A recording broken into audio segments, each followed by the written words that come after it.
Om Swastiastu. Assalamualaikum warahmatullahi wabarakatuh. Salam sejahtera untuk kita semua. Salam Namo Buddhaya. Pada kesempatan ini saya akan menyampaikan tentang standar nasional perpustakaan untuk SMA atau madrasah aliyah. Pada standar ini tertuang di dalam Peraturan Kepala Perpustakaan Nasional Republik Indonesia nomor 12 tahun 2017. Nah, pada kesempatan ini pula bahwasannya yang termasuk di dalam pengelolaan perpustakaan apa sih? Nah, tetapi sebelum kami mengarah pada membahas tentang standar tersebut, alangkah baiknya kita sampaikan bahwa perpustakaan itu apa. Nah, perpustakaan itu adalah merupakan institusi pengelola koleksi karya tulis, karya cetak, dan atau karya rekam secara profesional dengan sistem yang baku guna memenuhi kebutuhan pendidikan, kemudian penelitian, pelestarian, informasi, dan rekreasi bagi pemustaka. Nah, pada kesempatan ini juga dalam hal pengelolaan perpustakaan sudah barang tentu yang harus diperhatikan terlebih dahulu adalah mengenai SK pendirian perpustakaan. Jadi setiap perpustakaan yang ada harus memiliki SK pendirian kapan sebenarnya perpustakaan tersebut didirikan. Kemudian di samping SK pendirian perpustakaan juga ada nomor pokok perpustakaan. Jadi dalam hal pengelolaan perpustakaan, pendirian perpustakaan itu nomor pokok perpustakaan itu wajib agar supaya perpustakaan tersebut memiliki nomor pokok perpustakaan, sebab hal itu adalah penting dalam hal pengelolaan perpustakaan. Nah, kemudian yang berkaitan dengan pengelolaan perpustakaan, kami hanya berikan ruang lingkup pertama dulu karena berkaitan dengan standar nasional perpustakaan sekolah menengah. Ini adalah meliputi standar koleksi, kemudian ada standar sarana prasarana, kemudian ada pelayanan tenaga atau SDM-nya, kemudian penyelenggaraan perpustakaan, sebab itu penting juga. Kemudian ada juga tentang pengelolaan perpustakaan dan integrasi dengan kurikulum pada SMA yang bersangkutan. Nah, standar ini berlaku pada perpustakaan sekolah SMA, SMK, atau madrasah aliyah. Nah, beberapa istilah dalam perpustakaan itu juga Bapak Ibu kami tidak menyampaikan secara mendalam karena berkaitan dengan standar ini sangat luas sekali, sehingga kami langsung kepada keberadaan koleksi. Nah, di dalam standar nasional perpustakaan ada yang disebutkan dengan jenis koleksi. Koleksi perpustakaan itu meliputi ada yang berupa karya cetak dan karya rekam. Karya cetaknya seperti apa? Ada buku penunjang kurikulum, kemudian ada buku bacaan, dan ada buku referensi. Itu yang berkaitan dengan karya cetak. Kemudian ada juga terbitan berkala, itu adalah seperti majalah, kemudian surat kabar. Tetapi yang perlu diperhatikan juga audio visual. Di sekolah juga, perpustakaan sekolah juga harus ada yang namanya koleksi berupa audio visual. Karena audio visual ini adalah merupakan di dalamnya tercakup ada berupa rekaman suara atau rekaman video, kemudian dari sumber elektronik dan sebagainya. Tadi ada jenis koleksi, kemudian ada berupa jumlah koleksi. Nah, ini penting. Perpustakaan di dalam hal memperkaya koleksi menyediakan bahan perpustakaan dalam berbagai bentuk, media, dan format paling sedikit harus menyediakan koleksi buku teks wajib dalam jumlah yang mencukupi untuk melayani semua peserta didik dan pendidik. Nah, itu penting. Kemudian ada buku pengayaan.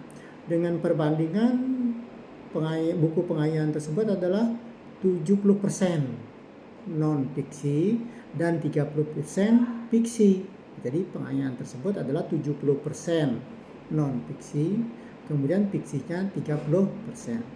Dengan ketentuan bila 3 sampai 6 rombel, jadi rombelnya adalah 3 sampai 6, maka belajar jumlah buku maka jumlah buku yang terbanyak adalah sebanyak 1000 judul. Apabila rombelnya adalah 7 sampai 12, rombongan belajar itu adalah jumlah buku sebanyak 1500 judul. Kemudian apabila rombongan belajar itu adalah 13 sampai 18, maka jumlah buku sebanyak 2000 judul. Kemudian 19 sampai 27 rombel, ini pada kelas gemuk yang ada di SMA, SMK dan sebagainya, maka rombelnya sebanyak 2500 judul koleksi. Nah, itu yang berkaitan dengan rombel. Jadi semakin banyak rombelnya, maka koleksinya akan semakin bertambah. Kemudian perpustakaan menambahkan koleksi. Jadi perpustakaan perlu tiap tahunnya ada penambahan berupa koleksi per tahunnya dengan ketentuan semakin besar jumlah koleksi, semakin kecil persentase penambahan. Ingat, semakin besar jumlah koleksi, semakin kecil persentase penambahan koleksinya. Umpamanya saya ambilkan contoh. Kalau di dalam rombel itu umpamanya jumlah koleksinya sebanyak 1000 judul, maka penambahan koleksinya sebanyak 10%. Tapi seandainya umpamanya 1500 judul, maka penambahannya adalah sebanyak 8%. Kemudian ada yang 2000 judul sampai dengan seterusnya, penambahannya sebanyak 6% dan sebagainya. Itu adalah penambahan koleksi di dalam standar nasional perpustakaan SMA atau SMK. Kemudian perpustakaan pelanggan paling sedikit 3 judul majalah. Jadi di perpustakaan SMA, SMK itu adalah harus paling sedikit berlangganan majalah sebanyak 3 judul.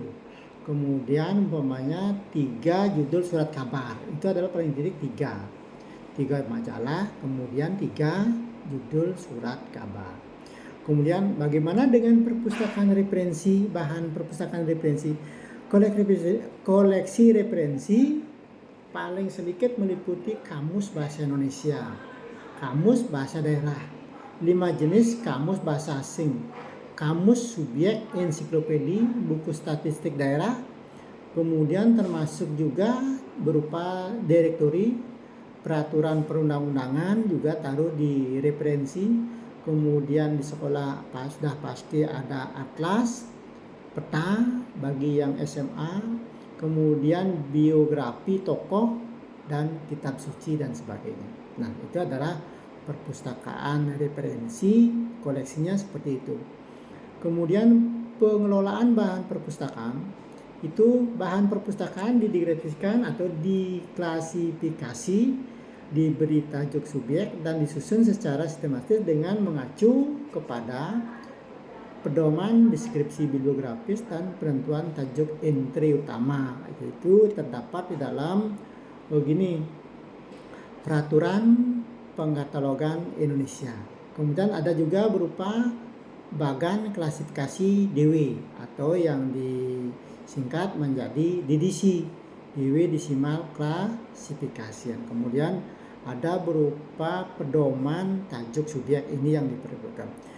Kemudian kegiatan-kegiatan di perpustakaan perlu juga diperhatikan berupa adanya cacah ulang. Apa sih pencacahan dan penyiangan? Nah, perpustakaan melakukan cacah ulang atau yang lebih dikenal dengan istilah stock of name. Stock of name adalah mencocokkan bahan pustaka dengan keberadaan katalog yang ada di rak. Nah, Itu kalau masih mempergunakan manual. Tetapi kalau sudah mempergunakan yang namanya katalog modern atau dalam bentuk penelusurannya, bisa mempergunakan OPAC, Online Public Access Catalog. Kemudian di dalam Shop of ini ada berupa penyiangan koleksi perpustakaan paling sedikit 3 tahun sekali. Itu lama sekali, paling sedikit 3 tahun sekali. Kalau umpamanya lebih dari itu jangan, tapi kalau dekat dalam 2 tahun atau mungkin setahun silakan, seperti itu. Kemudian perpustakaan melakukan perawatan. Jadi bahan pustaka tersebut Bapak Ibu juga harus dirawat agar supaya bahan pustaka tersebut benar-benar sehat. Kenapa demikian? Karena perpustakaan melakukan perawatan bahan perpustakaan dengan cara pengendalian kondisi ruangan berupa menjaga kecukupan cahaya, kelembaban udara. Jadi jangan sampai bahan pustaka tersebut kena sinar matahari secara langsung. Sebab seandainya ada bahan pustaka yang kena sinar matahari secara langsung, nanti bahan pustakanya akan pudar dia. Makanya perlu pencahayaannya itu tidak langsung ke bahan perpustakaan. Perpustakaan melakukan perbaikan bahan pustaka yang rusak paling sedikit 1 tahun sekali. Jadi bahan pustaka tersebut harus diperbaiki. Jangan sampai ada bahan pustaka yang rusak itu dibuang. Jangan. Berbeda, sebab kepercayaan kita di Bali untuk keberadaan koleksi yang dianggap rusak itu harus diperbaiki. Sistemnya begini, kalau robek ya dilem, kalau lepas dijilid. Makanya kalau umpamanya percetakannya perpustakaannya sudah besar, sudah mempergunakan namanya yang berupa lem bubur kertas dan seperti itu, kalau itu percetakannya sudah besar. Kemudian kita beralih kepada gedung perpustakaan. Luas gedung perpustakaan sekolah paling sedikit, nah ini yang terpenting Bapak Ibunya, 0,4 meter persegi kali jumlah siswa. Jadi luas gedung perpustakaan sekolah paling sedikit 0,4 meter persegi kali jumlah siswa. Dengan ketentuan bila 3-6 rombel belajar, gedung paling sedikit 72 meter persegi. Seandainya umpamanya 7-12 rombel, maka luasnya adalah 144 meter persegi. Kemudian andai kata ada rombelnya 13 sampai 18 rombel, maka luasnya adalah 216 meter persegi. Kemudian ada juga seandainya umpamanya ada rombelnya 19 sampai dengan 27 rombongan belajar, maka gedungnya paling tidak harus ada 288 meter persegi. Karena hitung-hitungannya adalah luas gedung perpustakaan paling sedikit 0,4 meter persegi kali jumlah siswa. Itu hitung-hitungan kasarnya. Kemudian ada peraturan ruang secara teknis mengikuti ketentuan yang telah ditetapkan seperti ini. Kalau area di dalam gedung itu harus ada 4. Bapak Ibu harus ada 4. Yang pertama ada area koleksi, tempat koleksi. Kemudian area baca, berarti tempat baca itu harus ada.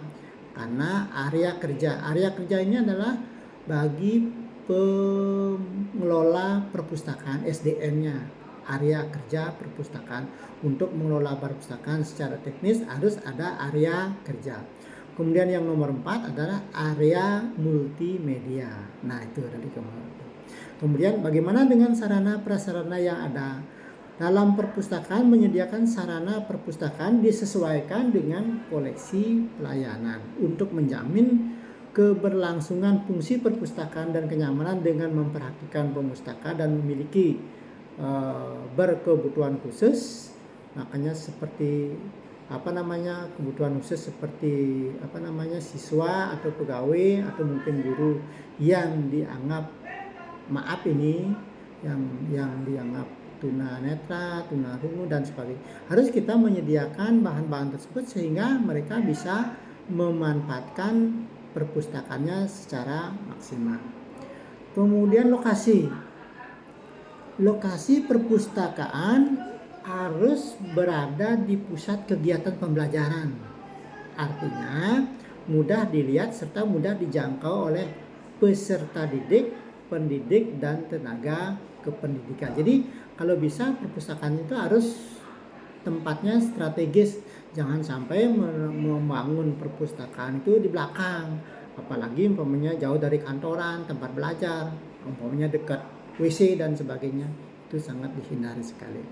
Kemudian pelayanan perpustakaan. Kalau jam pelayanan perpustakaan menyediakan kepada pemustaka itu paling sedikit 8 jam per hari kerja. Itu standarnya adalah 8 jam per hari kerja. Jadi pelayanan perpustakaan paling sedikit meliputi ada pelayanan sirkulasi, ada pelayanan referensi, ada pelayanan literasi informasi. Sebab pelayanan literasi informasi ini adalah merupakan pelayanan yang terpenting untuk diterapkan di perpustakaan sekolah. Karena kenapa? Karena di beberapa tempat yang saya lihat itu adalah sebelum pelajaran dimulai dimanfaatkan kepada anak-anak untuk melakukan membaca bahan pustaka paling tidak sebelum pelajaran dimulai 15 menit dimanfaatkan untuk literasi informasi. Kemudian ada program wajib baca di perpustakaan. Jadi kalau umpamanya perpustakaan yang ada di perpustakaan itu, maka sekolahnya diharapkan atau program wajib baca di perpustakaan. Apalagi umpamanya kalau teman guru yang tidak hadir, bisa anak-anak diarahkan datang ke perpustakaan. Sebab perpustakaan itu adalah wajib baca di perpustakaan. Kemudian program pendidikan pemustaka. Perpustakaan memiliki program pendidikan pemustaka paling sedikit 1 sekali. Nah, sedikit pemustaka paling sedikit 1 sekali. 1 sekali. Program literasi informasi, perpustakaan memiliki program literasi informasi paling sedikit 4 kali dalam 1 tahun. Nah, ini adalah literasi informasinya. Atau mungkin programnya berupa siswa masuk kampus, atau mungkin pemustaka masuk kampus, atau mungkin siswa masuk kampus. Silakan programnya seperti apa, karena masing-masing sekolah akan mempunyai program tertentu agar supaya anak-anak tertarik dengan perpustakaan. Di perpustakaan juga melakukan promosi Bapak Ibu nih. Ada promosi perpustakaan paling sedikit dalam bentuk berupa ada brosur, ada leaflet, selebaran, kemudian ada berupa booklet, ada leaflet, silakan nanti bentuknya seperti apa silakan. Kemudian ada majalah dinding atau lebih dikenal di sekolah dengan mading, majalah dinding perpustakaan. Kemudian ada pula berupa promosi dalam bentuk daftar buku baru. Kita promosikan bahwa koleksi tersebut kita memiliki daftar buku baru. Kemudian ada berupa sosialisasi atau promosi berupa display koleksi perpustakaan. Di sana ditaruh bahan pustaka atau buku atau mungkin koleksi-koleksi lainnya yang baru. Lomba berkaitan dengan pemanfaatan perpustakaan atau mungkin lomba perpustakaan sekolah atau mungkin lomba perpustakaan kelas atau mungkin lomba pojok baca. Silakan nanti agar supaya promosi-promosi tersebut dimanfaatkan sebaik-baiknya untuk keperluan anak didik kita. Kemudian laporan perpustakaan membuat laporan kegiatan pelayanan perpustakaan atau berupa statistik. Jadi statistik yang ditaruh pada dinding-dinding perpustakaan itu adalah tujuannya untuk mensosialisasikan berapa sih banyaknya pengunjung yang ada dalam 1 tahun atau mungkin 1 bulan. Silakan nanti dilaporkan dalam bentuk statistik. Sebab statistik yang ada pada dinding perpustakaan itu bukan ogah-ogahan untuk dipamerkan, tidak. Itu adalah sebagai bentuk laporan bahwa siapa tahu ada pengunjung atau mungkin tamu perpustakaan yang datang ke perpustakaan itu adalah dengan melihat statistik mereka sudah tahu ternyata perpustakaan ini banyak pengunjungnya sekian. Kemudian ada koleksi sebanyak itu, penambahan koleksi sebanyak sekian judul, sekian eksemplar dan sebagainya. Itulah salah satu bentuk tujuan daripada statistik untuk dipajangkan pada tembok atau dinding perpustakaan. Kemudian perpustakaan tersebut perpustakaan sekolah juga perlu ada kerjasama. Nah, kerjasama ini baik dengan perpustakaan sekolah lain, boleh juga perpustakaan umum di kabupaten kota, perpustakaan desa, perpustakaan provinsi, silakan kalau memang dekat. Kemudian ada kerjasama dengan organisasi profesi. Sekarang di perpustakaan provinsi Bali itu ada yang terkenal itu organisasi profesi berupa IPI, Ikatan Pustakawan Indonesia Provinsi Bali. Kemudian ada gerakan pembudayaan kegemaran membaca atau GPMB. Dulu namanya gerakan pemasyarakatan minat baca. Jadi pemasyarakatan itu diubah gerakan pembudayaan kegemaran membaca. Nah, kemudian boleh juga melakukan kerjasama dengan yayasan atau lembaga korporatif. Nah, itu boleh dengan kerjasama seperti itu. Barangkali mempunyai kerjasama dengan universitas atau mungkin universitas terdekat atau mungkin sekolah-sekolah terdekat yang lainnya, bisa kita ajak kerjasama dalam hal melakukan pelayanan perpustakaan, koleksi, SDM dan sebagainya. Kemudian dalam hal integrasi kurikulum, perpustakaan melakukan kegiatan integrasi dengan kurikulum sekolah, yaitu meliputi kegiatan mendorong kegemaran membaca yang meliputi ada lomba sinopsis, silakan. Kemudian ada gelar wicara atau talkshow tentang buku. Jadi sinopsis ini boleh dikatakan adalah meringkas bahan pustaka untuk diceritakan kembali atau mungkin caranya bagaimana terserah dari masing-masing sekolah. Kemudian ada lomba mengarang berbagai bentuk tulisan, yang mengarang. Ada berupa puisi, prosa, sajak, esai dan sebagainya, itu juga perlu diperhatikan.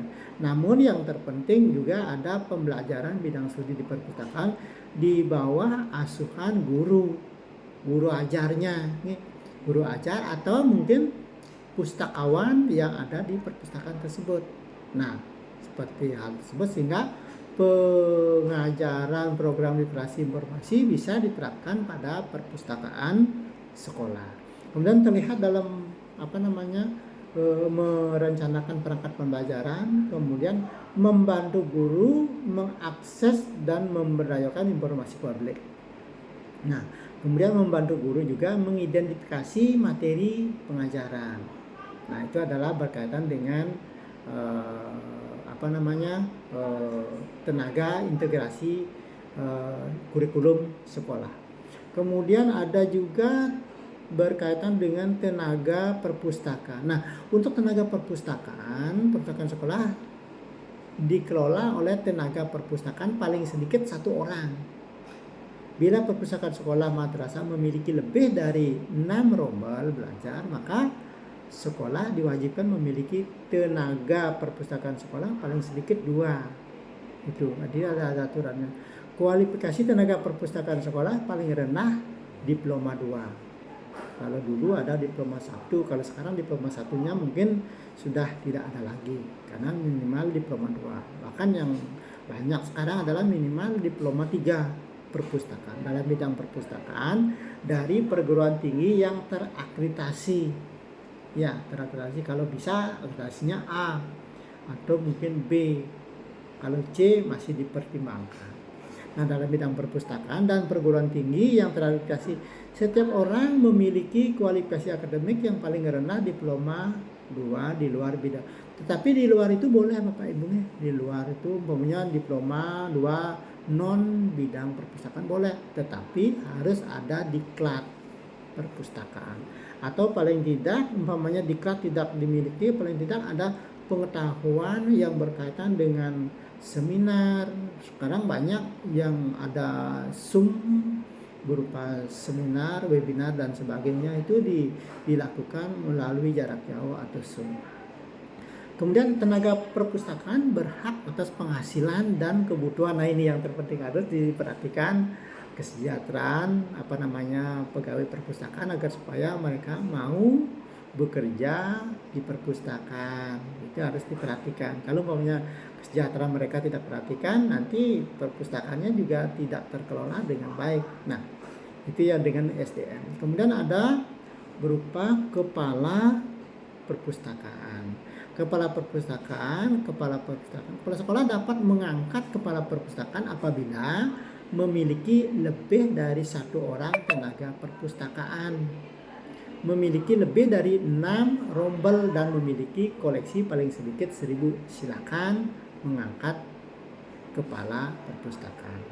Kemudian kualifikasi kepala perpustakaan adalah pustakawan yang memiliki kualifikasi akademik paling rendah diploma 2 dalam bidang perpustakaan atau bidang lain.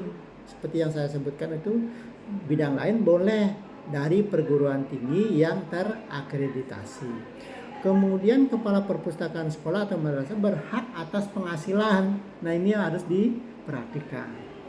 Kemudian selanjutnya ada berupa penyelenggaraan pendirian perpustakaan.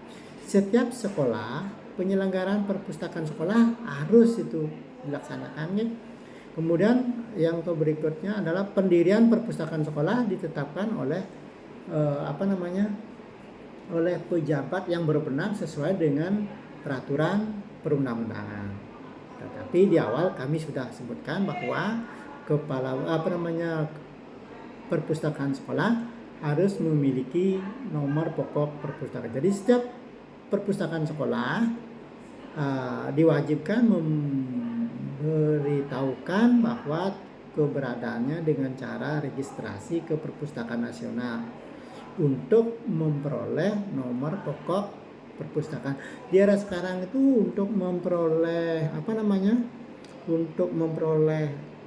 NPP, nomor pokok perpustakaan, sudah sangat gampang sekali karena sudah ada yang namanya elektronik nomor pokok perpustakaan atau ENPP. Nah, kemudian berikutnya kita berkaitan dengan pembahasan mengenai struktur organisasi. Di perpustakaan sekolah harus ada struktur organisasi. Karena dalam struktur organisasi itu juga harus dibuatkan uraian tugas. Karena di dalam struktur organisasi itu di yang paling atas itu harus ada berupa penasehat, yaitu berupa kepala sekolah. Kemudian ada di bawah itu ada kepala perpustakaan. Di bawah kepala perpustakaan ini harus ada pelayanan teknis. Kemudian ada pelayanan pemustaka dan teknologi informasi dan komunikasi TIK. Itu harus ada karena masing-masing pelayanan tersebut harus dibedakan. Saya di sekolah saya ternyata tenaga perpustakaannya adalah kurang dari 3. Gimana caranya? Nah, seandainya umpamanya di perpustakaan Bapak Ibu kurang dari 3, itu bisa diambil dari guru yang mengajar. Silakan nanti kira-kira mana guru yang cakap tentang mengelola perpustakaan, itu nanti kita ajak berkolaborasi. Karena di satu sisi di samping mengajar, mereka juga dapat mengelola perpustakaannya karena juga diperhitungkan jam mengajarnya dengan jam mengelola perpustakaan, itu akan mendapatkan angka kredit sesuai dengan ketentuan yang berlaku.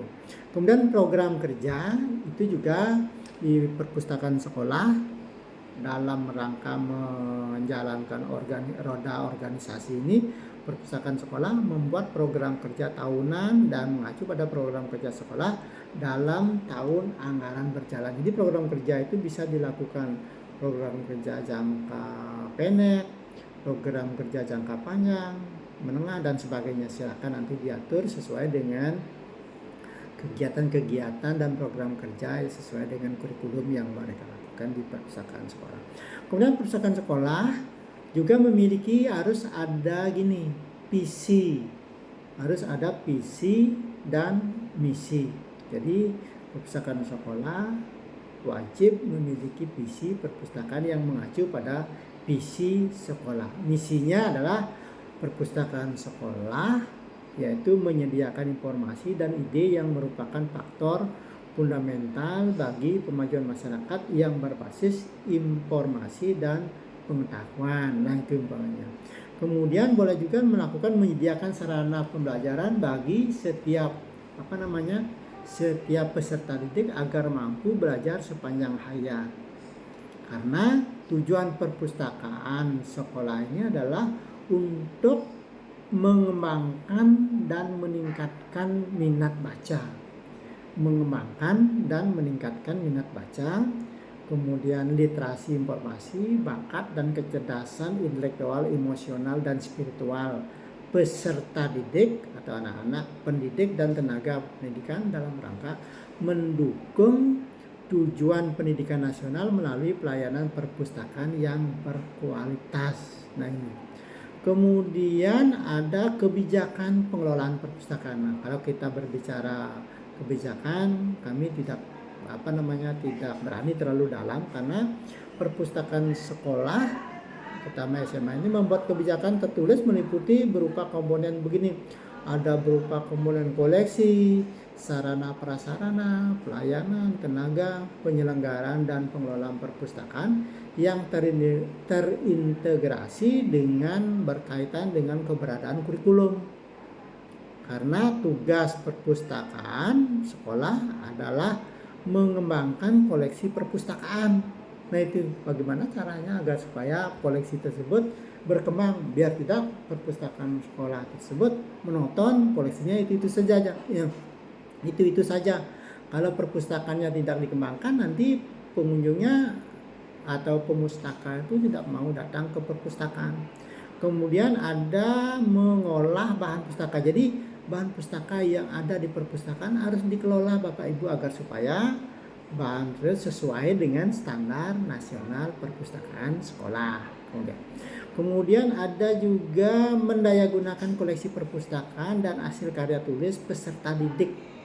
Seandainya peserta didik ada koleksi, kemudian pendidiknya juga punya koleksi, silakan nanti ditaruh di perpustakaan agar supaya untuk didayagunakan, agar supaya koleksi yang yang dihasilkan itu benar-benar dimanfaatkan oleh peserta didik.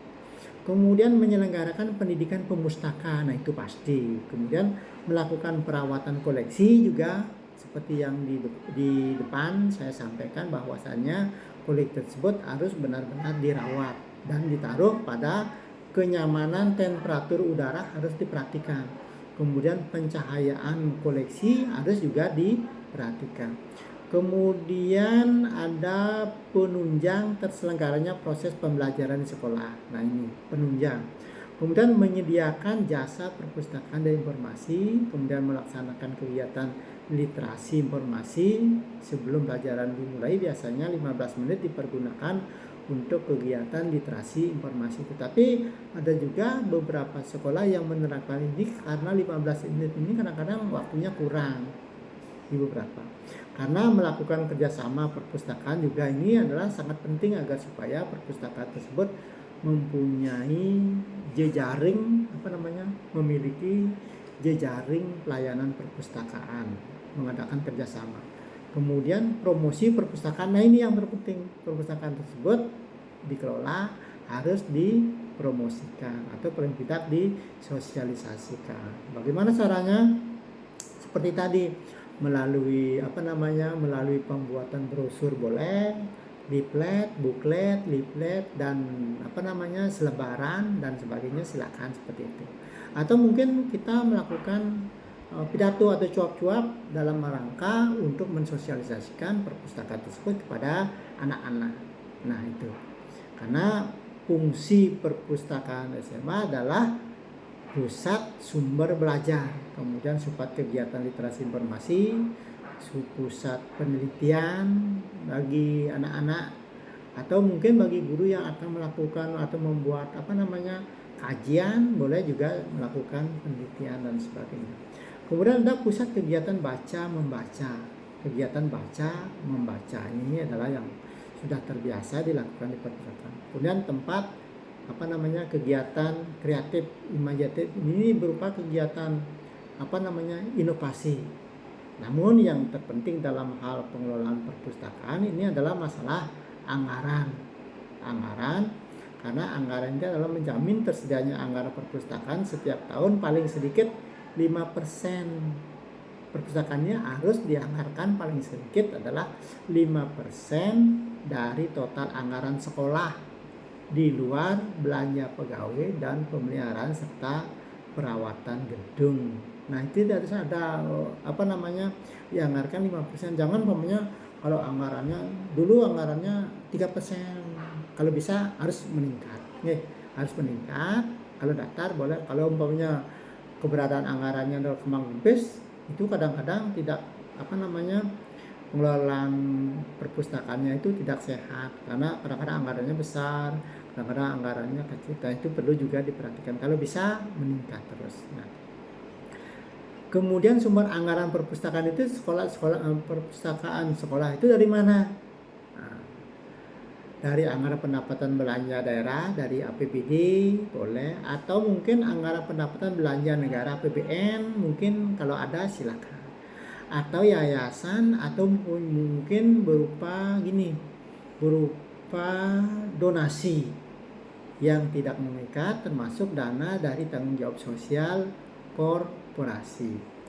Namun yang dilihat di sini sesuai dengan sesuai dengan kepentingan zaman teknologi informasi, bahwasannya perpustakaan sekolah dalam kegiatan pelayanan dan organisasi informasi perpustakaan harus memanfaatkan teknologi informasi dan komunikasi untuk meningkatkan kinerja perpustakaan. Sebab kalau dalam kesempatan ini saya bisa menyampaikan agar supaya perpustakaannya dikelola dengan mempergunakan teknologi informasi.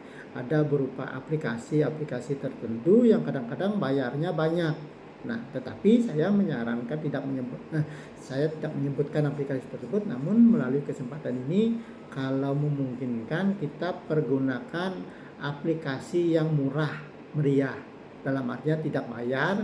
Mari kita pergunakan seperti English Lite agar supaya perpustakaan yang ada di Indonesia benar-benar dikelola dengan memanfaatkan aplikasi English Lite. Jadi itu yang dapat sampaikan. Mudah-mudahan ada manfaatnya. Tetapi kalau tidak ada yang berkenan di hati, saya mohon maaf, karena tujuan kami adalah bagaimana meningkatkan perpustakaan agar supaya anak didik kita itu benar-benar memanfaatkan waktu luangnya untuk datang ke perpustakaan. Baik Bapak Ibu sekalian, terima kasih atas perhatiannya. Om Santi Santi Santi. Wassalamualaikum warahmatullahi wabarakatuh. Salam sejahtera untuk kita. Terima kasih.